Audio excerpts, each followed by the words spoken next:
Okay, so now we're going to look at domain. So finding the domain of some logarithmic functions. It says here, state the domain of the following log functions. As we look at example 4 here, we got f of x equal to log base 10 of 2x minus 1. Now, you remember our definition. Logarithms, log base a of x equals some number y, right? If and only if a to y equal x. We know our restriction on x, right? Our domain is x must be greater than 0. We cannot take the log of a negative. So when we're looking at this logarithm, we know our domain is our real number values of x that satisfy this function. So we got to find out when 2x minus 1 will be greater than 0. So as we solve that, right, as we solve for x, we get 2x greater than 1. As we divide out the coefficient on both sides, we get x greater than 1/2. Well, there's our domain, right? There's our restriction. So in the interval notation, greater than 1/2, parenthesis 1/2 to infinity. And if you were to graph it, that's where our graph would take place on the x-axis. Start at 0.5, which again wouldn't get there. It'd be where our vertical asymptote takes place, right? A defined location, but again, it'll go from there to infinity. Let's do the same thing, example 5. Log base 1/3 of square root of 6 minus x is our given function.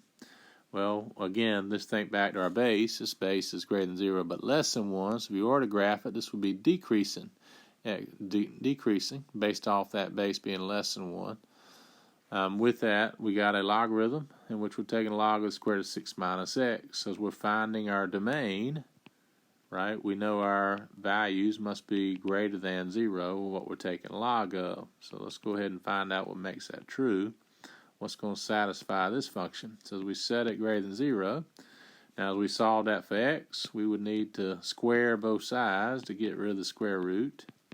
So 6 minus x is greater than 0 as we square both sides of the inequality. And as we're solving for x, we subtract the 6 on both sides. Negative x is greater than negative 6. And then we can multiply both sides by negative 1. Now we do that, that reverses the inequality. We multiply or divide by negative, flips it. We got x less than 6. So numbers like 5 or 4 or 3. There's our domain restriction. So our domain, again, all the real number values of x would be negative infinity to 6. There's our domain in an interval notation. About example 6, we got our logarithm base e, natural log of x squared minus 4. So we got to find out when x squared minus 4 is greater than 0 to find the domain. As we solve that for x, right, as we're looking at this quadratic, this is a polynomial inequality. So we can go ahead and look at finding the solutions to the related equation, right? When is x squared minus 4 equal to 0? What are the zeros? I'm just going to go ahead and factor it. It's a difference of squares, x minus 2 times x plus 2. So that implies we got x minus 2 equal to 0, or x plus 2 equal to 0. So we have x equal to 2 or x equal to negative 2. As you remember, as you're looking at polynomial inequalities, negative 2 and 2, now based off this graph, you were to graph it, and you could use test values also. But I know with the multiplicity of both of these zeros being 1, and this being a even degree polynomial, our leading term test, even degree, and we have a positive leading coefficient, I know the ends go the same direction, and it crosses through the x-axis of these locations. But graphically, right, if you were to graph this quadratic, this is what it would look like graphically.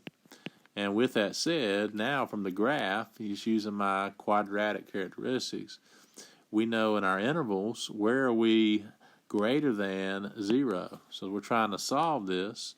Greater than 0, let's highlight it in blue. Greater than 0 is here where? Negative infinity to negative 2. We got positive values.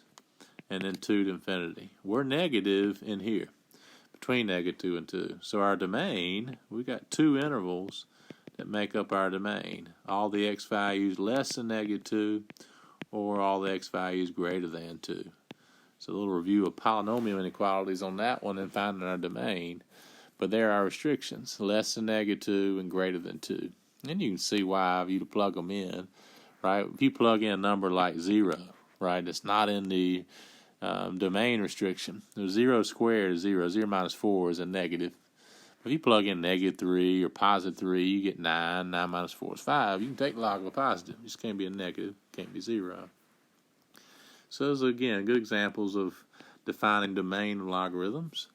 Moving on, let's look at the change of base formula. This is our last topic here as we're looking at logarithms. Changing from base A to base B. So going from base A to base B. And this is helpful if you want to involve your calculator. Your calculator has a couple of different shortcut keys, log base 10, log base E, will allow you to change it easily. Well, change of base form is a fraction. So if log base A of x is given to you and you want to change to a new base, we'll call it B. Well, the formula is a fraction. The numerator is log base B of x. Whatever you're taking a log of, we're going to take the log of here in the numerator, divided by log base B of your old base, A. So log base B of A. So using common logs, if we're changing to base 10, log base 10 of x over log base 10 of A. Right, log of x over log of A, abbreviating. And log base E, natural logs. Right, log base E of x over log base E of A. All right, well, let's use the change of base formula to evaluate log base 2 of 35. And I'm going to use my change of base formula. I'm going to go from base 2 to base 10. So using base 10, this will be log base 10 of x, log base 10 of 35, over log base 10 of the old base. So log of 35 over log of 2 is what is equivalent to. So let's go ahead and put that in. I'll show you on the calculator. Let's pull our calculator up. What is the log? Now here's our log key. Log of 35 divided by, now make sure we type that in correctly. Right, as we type that in, log of 35, we put that in parentheses, close it, divided by the log of the old base, the log of 2.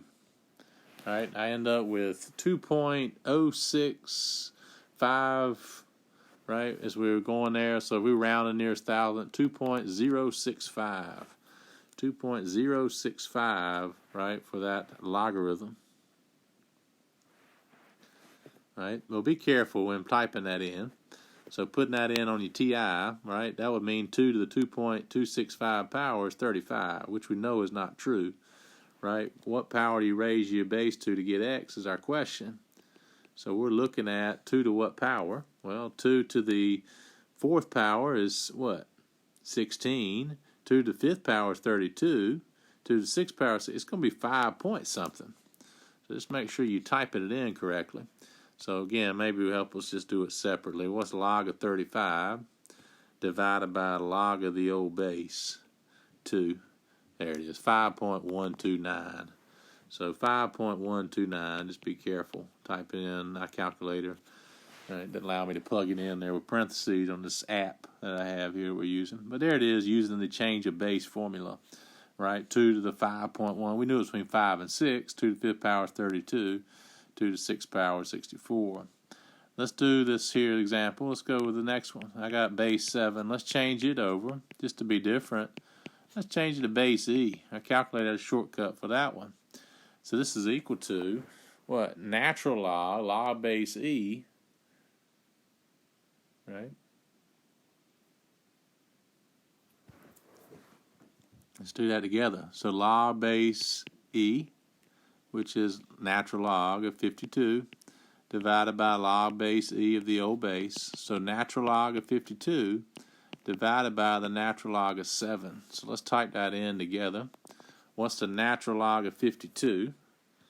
Natural log of 52 divided by the natural log of 7. All right, as I get 2.031 rounded. 2.031. And that makes sense, right? We know that 7 squared is 49, right? So 7 cubed would be too great. So it's between 2 and 3.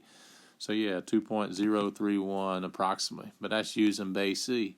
So again, change the base formula allows you to easily change it over, either base 10 or base E, right? And I did either one because we have the shortcut keys.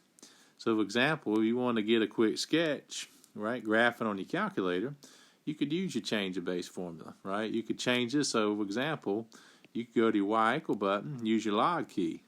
This will be equal to the log of x plus 3 divided by the log of 5, right? And you can type that in easily, get a picture of your graph, right, to sketch it. So you go to your calculator and use the log key to graph it. So I hope that helps you. Change of base is helpful. It's helpful, again, as we're looking at